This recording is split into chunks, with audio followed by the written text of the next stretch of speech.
औज़ुबिल्लाहिमिनश्शैतानिर्रजीम बिस्मिल्लाहिर्रहमानिर्रहीम। अस्सलाम वालेकुम स्टूडेंट्स, उम्मीद है आप सब ठीक होंगे। आज हम न्यू चैप्टर स्टार्ट करने जा रहे हैं जो कि है cells and tissue. Very very important chapter है। पूरे चैप्टर में से लॉन्ग शॉर्ट एमसीक्यूज देता है बोर्ड वाला, ठीक है, और लाजमन इस चैप्टर में से देता है, ठीक है। सो आपने अच्छे से समझना है। अब हम अपने लेक्चर की तरफ चलते हैं। Cells and tissues. सेल्स और टिश्यूज़ होता क्या, हमने फर्स्ट चैप्टर में पढ़ा था कि जितने भी ऑर्गेनिजम्स हैं वो सब किससे कंपोज होकर मिल के बने हुए हैं, सेल से मिलकर बने हुए हैं, ठीक है। All organisms are composed of cell, सारे ऑर्गेनिजम्स सेल से मिलकर बने हुए हैं।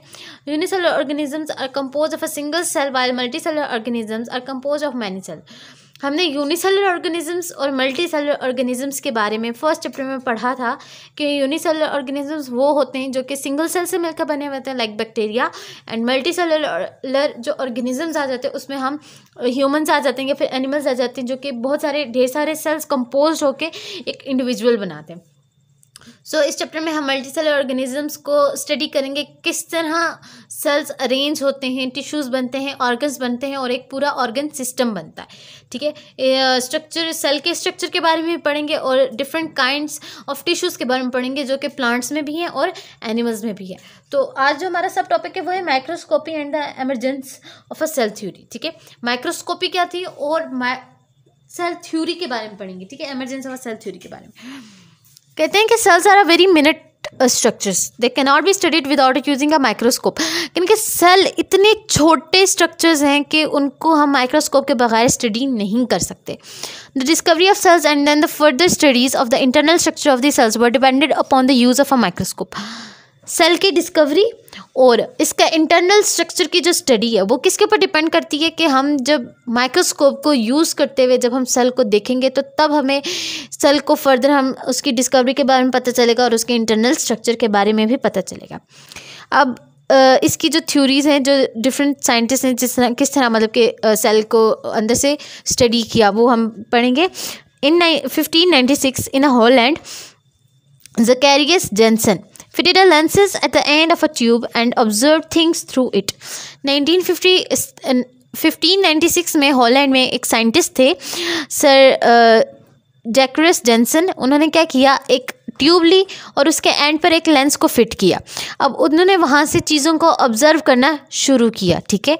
उन्होंने क्या देखा, the lens magnified the thing from 3 to 9 times in the way he discovered a microscope. उन्होंने देखा वो जो लेंस है, वो जो शीशा उन्होंने लगाया था उस ट्यूब के नीचे, वो जो थिंग्स हैं जिनको वो उसके नीचे ऑब्जर्व करते थे उसको 3 to 9 टाइम क्या करता था, मैग्नीफाई करता था। 3 से 9 टाइम्स जो है उसको मैग्नीफाई करता था।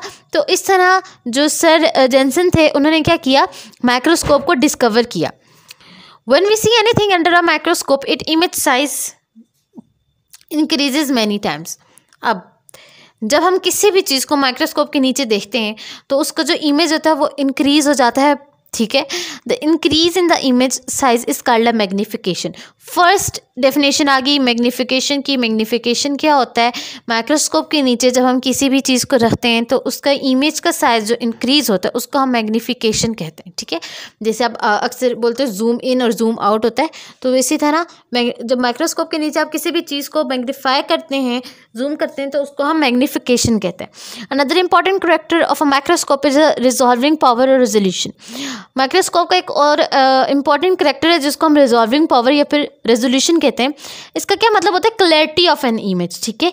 ये जो इमेज होती है उसमें क्लैरिटी लाता है, ठीक है, तो उसको हम क्या बोल देंगे, resolving power. Without resolving power जो आप किसी भी चीज़ को मैग्नीफाई करके देखेंगे तो वो ब्लर नजर आएगी, ठीक है। तो रिजॉल्विंग पावर माइक्रोस्कोप का एक ऐसा इंपॉर्टेंट कैरेक्टर है जिसके बगैर इमेज आपको क्लियर नज़र नहीं आती। It is the ability of a microscope or any optical instrument to show two objects as a separate. ये माइक्रोस्कोप की या भी कोई भी ऑप्टिकल इंस्ट्रूमेंट, ठीक है, जो जिनके नीचे हम छोटी चीज़ों को देखते हैं, ठीक है, वो क्या करता है, दो ऑब्जेक्ट्स को सेपरेट करके दिखाता है। फॉर एग्जांपल, और I can differentiate between 2 points at least 0.1 millimeter apart. जैसे कि हमारी आँख जो है वो दो चीज़ों के बीच में डिफरेंस शेड कर पाती है एटलीस्ट 0.1 मीटर अपार्ट में, ठीक है। This is the resolution of a human आई। तो ये हमारी ह्यूमन आई की रेजोल्यूशन है कि हम किसी चीज़ को कितना डिफ्रेंशिएट, कितनी छोटी चीज़ को देख सकते हैं। तो वो जो छोटी चीज़ होगी उसके मतलब कितनी होने चाहिए, मैग्नीफिकेशन उसकी कितनी होती है, 0.1 मिलीमीटर। तो this is the resolving power किसकी है, ये हमारे पास ह्यूमन आई की है। The resolution of a microscope is many times greater than a human आई। अब इंसान देखो चींटी, हम चींटी को देख सकते हैं, चींटी से छोटी चीज़ होती है, हाँ हम देख सकते हैं, लेकिन बिल्कुल छोटी चीज़ को नहीं देख सकते। लाइक सेल्स आ गए, आपके ब्लड सेल्स आ गए, इनको हम नहीं देख सकते। तो जो माइक्रोस्कोप है उसकी जो रेजोल्यूशन पावर होती है वो ह्यूमन आई से इतनी ज़्यादा होती है कि उससे हम क्या कहते हैं कि वो जो चीज़ें होती है वो इतनी ज़्यादा जूम हो जाती हैं, इतनी ज़्यादा मैग्नीफाई हो जाती है कि हम आसानी से उनको देख सकते हैं। That is why we can use a minute things clearly through microscope. यही वो वजह है कि हम लोग जो है माइक्रोस्कोप के नीचे किसी भी चीज़ को आसानी से देख सकते हैं। तो स्टूडेंट्स, आज का लेक्चर यहीं तक था। आपको अच्छे से माइक्रोस्कोपी के बारे में और रिजॉल्विंग पावर के बारे में समझ आ गई होगी। अगर कहीं से नहीं समझ आया तो आप लोग कमेंट करके मुझसे पूछ सकते हैं। नेक्स्ट लेक्चर में हम लाइट माइक्रोस्कोप और इलेक्ट्रॉन माइक्रोस्कोप को स्टडी करेंगे। शुक्रिया।